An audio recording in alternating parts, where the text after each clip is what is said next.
क्या आप भी अपने बच्चे को चुप कराने के लिए मोबाइल उसके हाथ में थमा देते हैं? अगर हाँ तो सतर्क हो जाइए। एम्स की ताज़ा स्टडी बता रही है कि 1 साल की उम्र में ज़्यादा स्क्रीन देखने वाले बच्चों में आगे चलकर ऑटिज्म या उससे जुड़े लक्षणों का खतरा कई गुना बढ़ सकता है। जी हाँ, ऑटिज्म सुनकर ही रूह कांप जाती है। दिमाग के विकास से जुड़ी एक ऐसी स्थिति है ऑटिज्म जिसमें बच्चे के व्यवहार में, उसके बोलने में, उसकी सामाजिक समझ पर असर पड़ता है। तो कैसे रखना है छोटे बच्चों के दिमाग का ख्याल? मोबाइल से कनेक्शन क्या है? कैसे दूरी बना करके रखनी ज़रूरी है? माता पिता की कितनी बड़ी जिम्मेदारी बन जाती है? आज इसी विषय पर करेंगे खास मेहमानों के साथ चर्चा। मेरा नाम है दीपक डोभाल, आप देख रहे हैं आपकी खबर आपका फ़ायदा। छोटी सी रिपोर्ट देख लीजिए, समझ लीजिए मामला। मैं लौट रहा हूं मेहमानों के साथ।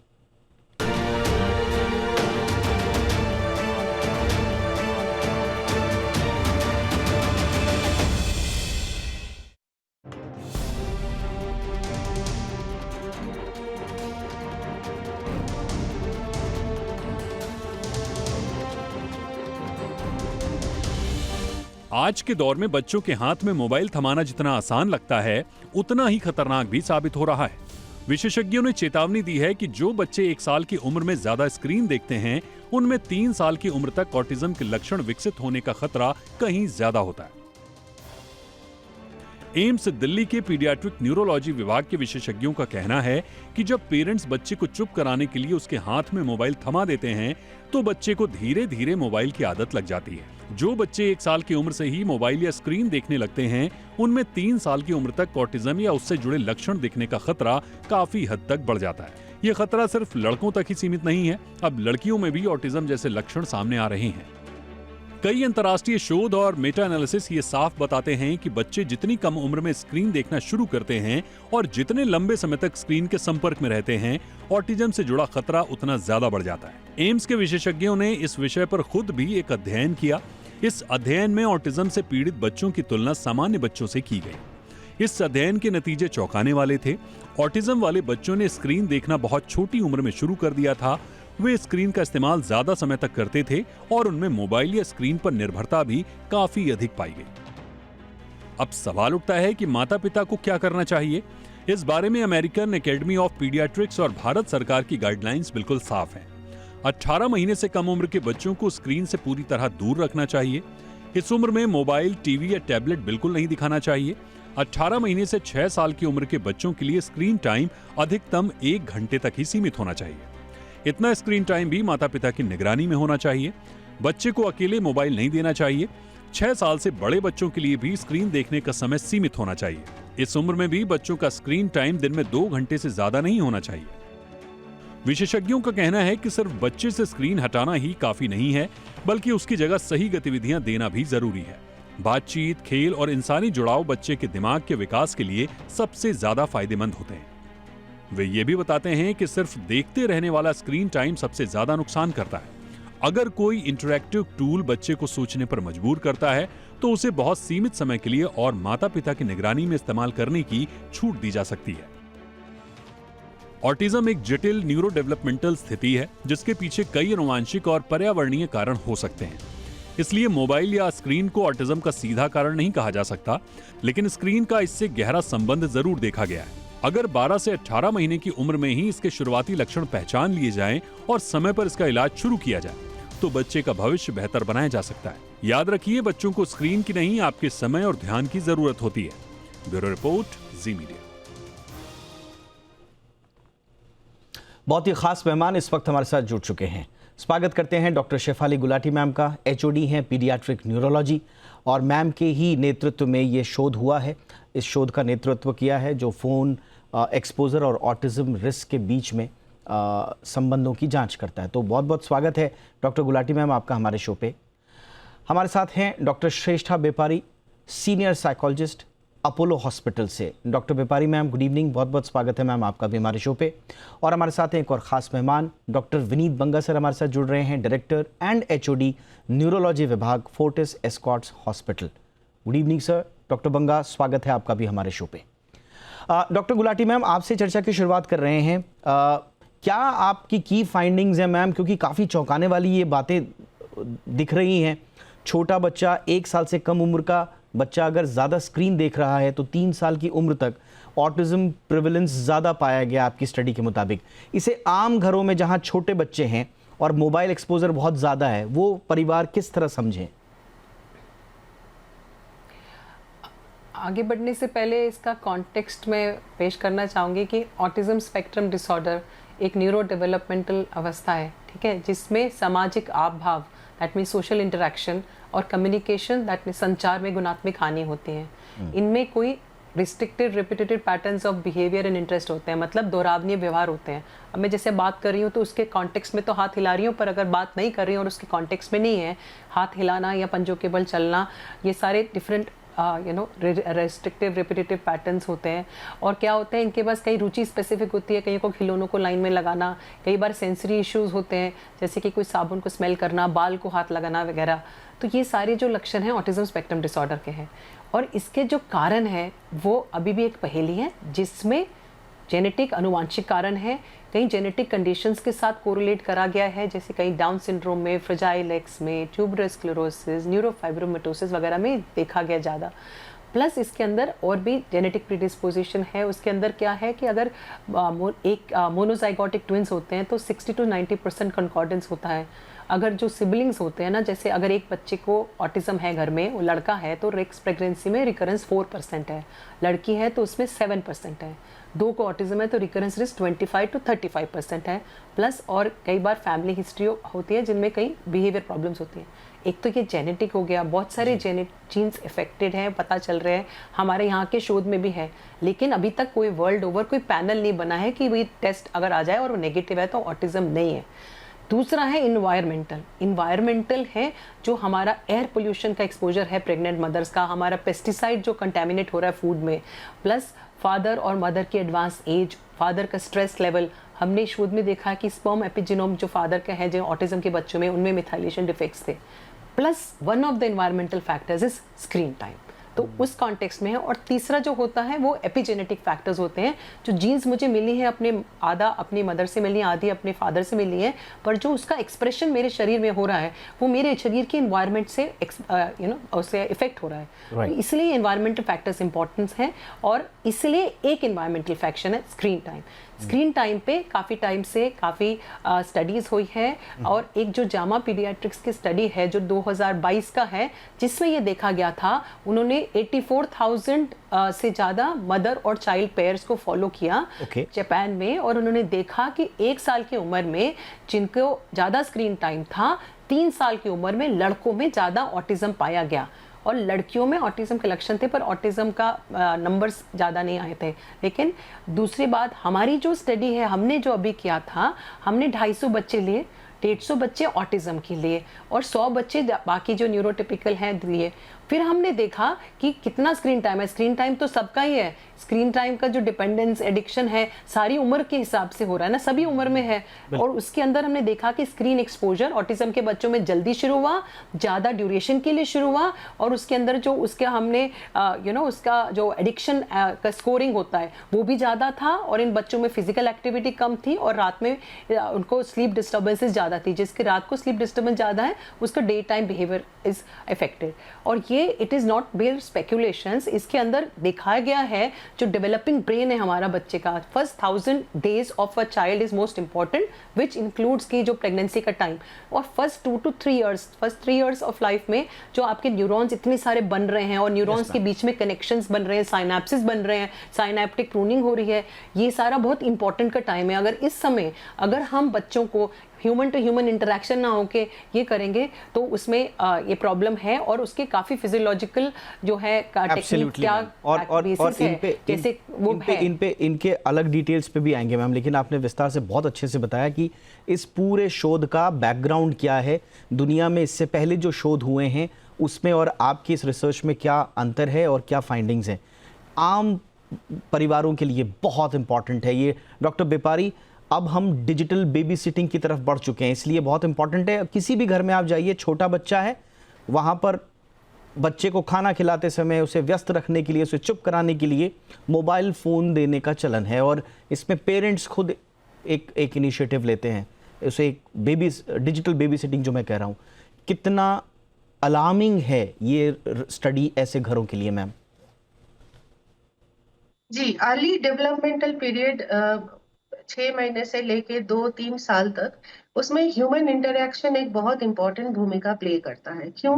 क्योंकि बच्चों में जैसे इमोशनल बॉन्डिंग क्रिएट होना, इंसान के साथ उनका इमोशनल कनेक्शन होना, फिर जैसे उसका कोई नाम ले तो उस नाम खुद का नाम सुन के उस पे रिस्पॉन्ड करना, फेमिलियर फेसेस देख के उसको रिकॉग्नाइज करना, फिर कोई स्माइली फेस बनाए, कोई जो भी हो फेशियल एक्सप्रेशंस हो उसके साथ कनेक्ट करके वैसे ही फेशियल एक्सप्रेशन से रिस्पॉन्ड करना, ये सारे बच्चे सीखते हैं। डिजिटल बेबी सिटिंग में या अगर मोबाइल में हम बच्चों को इन्वॉल्व रखें, वो बच्चा इंफॉर्मेशन ले जरूर रहा है बट कोई एक्सपीरियंशियल लर्निंग नहीं हो रहा है। एक ऑटिज्म जैसे अभी कहा गया कि it is a screen is a contributing factor, ये और एक लेयर ऐड कर रहा है ऑटिज्म में। क्योंकि इस विषय पे चर्चा हो रहा है तो मैं और बोलना चाहूंगी कि there is something called virtual autism also, जो कि नॉर्मल बच्चे भी जिसका ऑटिज्म का कोई न्यूरो डेवलपमेंटल डिसऑर्डर या प्रॉब्लम था नहीं, कोई जेनेटिकल प्री डिस्पोजिशन है नहीं, normal healthy baby is born but then he was exposed to screen time and over screen time, उसमें जो स्पीच डिले हो रहा है, उसमें जो सोशल विड्रॉ हो रहा है, जो इमोशनल कनेक्टिविटी बन नहीं पा रहा है, ये भी ऑटिज्म स्पेक्ट्रम को मिमिक कर रहा है। तो ये सिर्फ ऑटिज्म बच्चों के लिए ही खतरा नहीं है, जो नॉर्मल बेबीज हैं उनके भी डेवलपमेंटल जो माइलस्टोन्स है वो बच्चे अचीव नहीं कर पा रहे। अब होता क्या है यहाँ पे, क्योंकि बच्चे के लिए care giving is quite a task, क्योंकि बच्चों के साथ ही रहना पड़ता है, उनको हर चीज का पहचान दिलाना पड़ता है, वो भागते हैं, कूदते हैं, जिद करते हैं, तो उतना पेशेंस नहीं है। तो उसके सामने एक स्क्रीन बिठा दो जहाँ पे राइम्स चल रहा है या कार्टून्स हो रहे हैं या सॉन्ग्स हो रहा है, कुछ भी हो रहा है, तो उसका पूरा अटेंशन जो है बच्चा उसमें लगा देता है। So that creates a peaceful environment. खा भी रहा है, क्या खा रहा है उसको ये भी होश नहीं, तो एफर्ट जो है आधे से ज्यादा कम हो रहा है। तो it is faster for the parents. Care giving का ऑप्शन घर पे है नहीं, तो मम्मी पापा को दोनों को ऑफिस में जाना है, सबको टाइम पे काम खत्म करना है, तो बच्चों को चुप कराने का सबसे आसान तरीका है कि उसके सामने स्क्रीन दे दो। जी। तो जब ये मतलब न्यूरोलॉजिकल डेवलपमेंट जब हो रहा है, उसी समय इसको सैबोटाज करने का सबसे खतरनाक तरीका है उनके सामने मोबाइल दे दो। तो बच्चा बहुत लंबे वक्त के लिए ना साइकोलॉजिकली, इमोशनली, बायोलॉजिकली, फिजियोलॉजिकली वो क्रिपल्ड हो जाएगा। बिल्कुल मैम, ये बहुत So, इंपॉर्टेंट स्टेटमेंट आपने दिया है। कुल मिला के जो मैम कह रही हैं, आप बच्चे को चुप नहीं करा रहे हो बल्कि उसको पूरी ज़िंदगी भर एक तरह से ट्रेन कर रहे हो, चुप रहने सिखा रहे हैं आप उसको, बायोलॉजिकली, न्यूरोलॉजिकली उसको आप ट्रेन कर रहे हो। और इसी वजह से हम देखते हैं कि एक डिजिटल नशा उसको दे दिया जाता है ताकि बच्चा शांत हो जाए। क्विकली डॉक्टर बंगा सर आपके पास आ रहा हूँ सर। बुनियादी सवाल मैं फिर से वही पूछूंगा, पेरेंट्स क्योंकि डिनायल मोड में रहते हैं, अभी भी जिन घरों में छोटे छोटे बच्चे हैं उनको ये लगता है जो मर्जी उनको आप कह दीजिए, जितनी मर्जी रिसर्च कर लीजिए, जितने मर्जी शोज़ कर लीजिए, उनको ये लगता है मेरा बच्चा कार्टून देख रहा है, हंस रहा है, चुप हो रहा है, वो तो शांत है ना, कार्टून देखने से ऑटिज्म कैसे हो जाएगा साहब? ये वो सवाल पूछते हैं। तो ऐसे सवालों के लिए आप क्या जवाब देंगे डॉक्टर बंगा सर? ब्रेन का अगर आप डेवलपमेंट देखें तो जो ब्रेन का डेवलपमेंट है वो इंटरेक्शन से होता है, और एक इंटरेक्शन होता है एक्टिव इंटरेक्शन। जैसे आपने मुझसे सवाल पूछा, मैंने आपको जवाब दिया, तो हम लोग इंटरेक्ट कर रहे हैं, एक एक्टिव इंटरेक्शन है। और एक होता है पैसिव इंटरेक्शन कि आप सिर्फ बोले जा रहे हैं, मैं सुन रहा हूं लेकिन मैं रिस्पॉन्स नहीं कर सकता उस चीज पे। जो ये स्क्रीन टाइम है ये एक तरीके का पैसिव इंटरेक्शन है। जैसे अगर आप बाहर पार्क में दूसरे बच्चों के साथ खेलने जाते हैं तो वो आपको छुएंगे, आप भागेंगे, आप गिरेंगे, या अगर आप किसी बच्चे से बात कर रहे हैं तो वो आप उससे कुछ क्वेश्चन पूछेंगे, वो आंसर करेगा, आप उसके बदले में और उसको क्वेश्चन पूछेंगे या उसको सही गलत का कुछ बताएंगे। लेकिन जब आप स्क्रीन टाइम बढ़ा रहे हो तो वो एक पैसिव इंटरेक्शन है। और ह्यूमन ब्रेन जो है उसमें लर्निंग तभी होती है जब एक्टिव इंटरेक्शन हो। जब पैसिव इंटरेक्शन है जिसमें बच्चा कुछ कम्युनिकेट नहीं कर रहा, उसका कोई रोल नहीं है, वो बस बैठ के देख रहा है, सुन रहा है, समझ रहा है, तो लर्निंग नहीं हो पाती। और जैसा कि डॉक्टर गुलाटी ने और डॉक्टर साहब ने बताया कि हमारा ब्रेन जो है पहले 3 साल में उसमें बहुत सारे न्यूरॉन्स डेवलप होते हैं और बहुत सारे कनेक्शंस आपस में डेवलप हो रहे होते हैं। तो शुरू में बहुत जरूरी है कि एक्टिव एंगेजमेंट हो, ना कि पैसिव एंगेजमेंट। अब माता पिता को लगता है कि हमने बच्चे को स्क्रीन टाइम दे दिया, वो कार्टून देख रहा है, बट वो कार्टून से बात तो नहीं कर रहा, कार्टून उसको छू के उसके सेंसेस को स्टिमुलेट तो नहीं कर रहा, उसका सोशल इंटरेक्शन तो नहीं है। तो उसकी वजह से ऑब्वियसली उसके ब्रेन के जो वायरिंग होनी चाहिए वो प्रॉपर नहीं होगी, और जो डेवलपमेंट है वो भी प्रॉपर नहीं होगा, जो कि आगे चल के ऑटिज्म का एक कारण बन सकता है। जो बाकी कारण है ऑब्वियसली वो है, बट ये एक एडिशनल रिस्क है जो आप अपने बच्चे को इनिशियली दे रहे हो, क्योंकि आपको लग रहा है कि बच्चा बस शांत बैठ के देख रहा है, बट प्रोबेबली लॉन्ग टर्म के लिए ये कितना नुकसानदायक है ये आपको भी नहीं पता। आपने बिल्कुल सही कहा सर। जो न्यूरल वायरिंग बताई आपने दिमाग की किस तरह से, और lack of two way communication जो आपने बताया, सर्व एंड रिटर्न जो जिसको हम बोलते हैं, जब आप बच्चे अपने माँ बाप से बातचीत करते हैं तो बच्चा सिर्फ देखता नहीं है, प्रतिक्रिया भी देता है, लेकिन यहाँ पर जब कार्टून एकदम देख रहा है तो ये पूरा का पूरा एक तरफा हो जाता है। बहुत अच्छे से सर ने बताया इसको। एक छोटे से ब्रेक के लिए मैं रुक रहा हूँ, ब्रेक के उस पार कुछ बहुत बुनियादी सवाल अभी बाकी हैं। एक तो इस ऐसे केसेस में किया जाए, क्योंकि इस रिसर्च को लीड करने वाली डॉक्टर गुलाटी भी हमारे साथ हैं, उनके रिकमेंडेशंस क्या होंगे? आइडेंटिफाई तो बहुत अच्छे से थॉरोली किया गया इसमें, लेकिन उनके क्या रिकमेंडेशंस हैं आम परिवार के लिए, ये भी हम उनसे समझने की कोशिश करेंगे, ताकि ये सब के लिए एक पेरेंटिंग लर्निंग बन करके जाए। एक छोटे से ब्रेक के बाद इस चर्चा को आगे बढ़ाते हैं।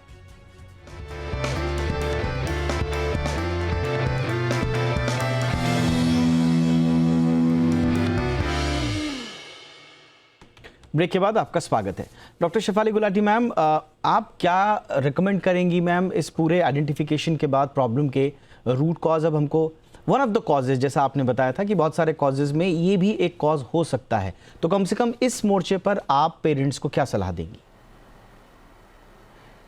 पहले तो ये पेरेंट्स को बताऊंगी, सिर्फ आंकड़े ही नहीं बता रहे हैं, पैथोफिजियोलॉजी साइंस बता रही है कि जो ज्ञानांतों के सिनेप्टिक प्रूनिंग है उसमें इफेक्ट होता है, उसमें डोपामिन रिलीज ज़्यादा होता है, कॉर्टिसोल ज़्यादा होता है, जिसकी वजह से इन बच्चों को प्रॉब्लम होती है, स्लीप प्रॉब्लम्स होती हैं साथ में, और उनका जो ग्रे मैटर का वॉल्यूम को है वो कम होता है। तो मतलब बेसिकली ब्रेन में स्ट्रक्चरली और फंक्शनली इफेक्ट होता है, जिसकी वजह से आपको स्पीच और language problem, autism, ADHD, anxiety और स्लीप प्रॉब्लम्स वगैरह, नॉक्टर्नल एरिसिस हो सकता है। तो अगर हमें जब पता है कि स्क्रीन टाइम प्रिवेंटेबल है, हम ये नहीं कह रहे, हमने तो एक्टिवली दिया कि आपको जैसे बताया डॉक्टर बांगा ने कि it's a one way traffic, it's a one way communication which is not good, it has communication has to be both ways. तो अगर है 18 महीने से कम के बच्चों को कोई स्क्रीन टाइम नहीं देना चाहिए, एंड 18 महीने से 6 साल की उम्र तक only 1 hour of screen time should be given, and 7 to 12 years के अंदर 2 आवर्स पर डे दे सकते हैं। पर ये समझना है कि हम ये पैसिव स्क्रीन टाइम की बात कर रहे हैं, जो mobiles and even TV and everything ये सब में है, लेकिन जो हम टेक्नोलॉजी एड्स देते हैं, जो virtual reality, augmented reality, AI based, BCI based जो हम बना रहे हैं इतने सारा कोलैबोरेशन से, वो उसमें हम बच्चे को इंगेज कर रहे हैं, तो वो is not including screen time. Second, कि स्क्रीन टाइम की जो एडिक्शन है वो सिर्फ बच्चे में नहीं है, सब में है। आप ये नहीं कर सकते कि उसका आप स्क्रीन टाइम बंद कर दो और आप खुद लगे रहो मोबाइल में सारा टाइम रील्स देखते रहे। तो तीसरी बात, सडनली क्या होता है, अब जब लोग जागरूक हो जाते हैं कि स्क्रीन टाइम है, सडनली नहीं बंद करना है।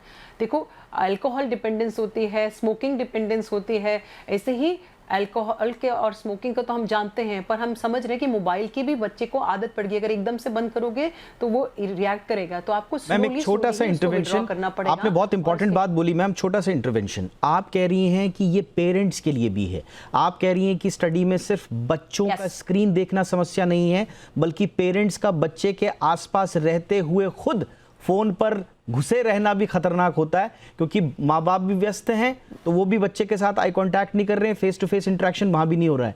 तो मैम ये जिम्मेदारी माँ बाप की भी है कि वो खुद को डिजिटली पहले इस चंगुल से वो भी बाहर आए, कम करें, डिपेंडेंसी कम करें। मतलब बाहर का कोई मतलब नहीं है, टेक्नोलॉजी एडवांस हो रही है, हर एक चीज का एक्सेस बैड है ना, तो हर चीज का एक्सेस बैड है, किसी की चीज को भी ले लो, तो ये हैव टू रिड्यूस। तो आप उसको सडनली स्टॉप नहीं कर सकते जब खुद कर रहे हो, और अगर अभी वो स्क्रीन टाइम ज्यादा कर रहा है तो ये नहीं है कि आज से ही बंद कर दिया, आपको आहिस्ता आहिस्ता इसको दूसरे एक्टिविटीज में एंगेज करना है और स्लोली उसको हटाना है। Correct ma'am. और यही देखिए परेशानी यही होती है, डॉक्टर बेपारी मैम ने जैसे बहुत अच्छे से तरीके से बताया, हमें लग रहा है कि हाउस होल्ड्स के ना डॉट कनेक्ट हो जाने चाहिए आज मैम के स्टेटमेंट के बाद। बच्चे को पहले तो आपने चुप कराने के लिए उसको मोबाइल पे लगा दिया, उसके लिए कार्टून चला दिया। अब आप अचानक से आपको रियलाइजेशन होता है कि ये तो बहुत कार्टून देखता है, या उसके हाव भाव आपको लगता है कि कहीं कुछ गड़बड़ तो नहीं हो रहा है। बहुत सारे बच्चों को हमने देखा कि वो हूबहू कार्टून की तरह बोलना शुरू कर देते हैं, लेट बोलना शुरू करते हैं, लेट रिएक्ट करना शुरू करते हैं। उसके बाद सडनली आपको रियलाइजेशन होता है अरे हमसे तो कुछ गड़बड़ हो गई, और आप सीधा फ़ोन बंद कर देते हैं या सीधा कार्टून बंद कर देते हैं। फिर बच्चा चिड़चिड़ा हो जाता है और फिर आपको लगता है कि ये चिड़चिड़ा हो रहा है, तो फिर आप फिर एक शॉर्टकट अपनाते हुए फिर से ये सब चीज़ें खोल देते हैं। मैम, कितना इंपॉर्टेंट है जो डॉक्टर गुलाटी ने कहा कि धीरे धीरे आपको और अपने बच्चे को इस डिजिटल जाल से बाहर निकालना है, ग्रेजुअली, एकदम से नहीं। ये कितना इंपॉर्टेंट होगा मैम, डॉक्टर बेपारी? जी दीपक, मैं जैसे वर्चुअल ऑटिज्म के बारे में भी बात करी, तो ये दो अलग कैटेगरीज के बच्चे हो गए। मैं दोनों कैटेगरी को टच अपॉन करूंगी। जो बच्चा ऑटिस्टिक स्पेक्ट्रम में ही आता है उसके लिए भी थेरेपिस्ट की इंतजाम पेरेंट्स करें, क्योंकि ऐसे बच्चों को ठीक तरीके से तालीम देके मेन स्ट्रीम लाइफ में लेकर आना शायद एक पेरेंट्स है जो अनइन्फॉर्म्ड है इसके तरीके के बारे में, वो नहीं कर पाएंगे।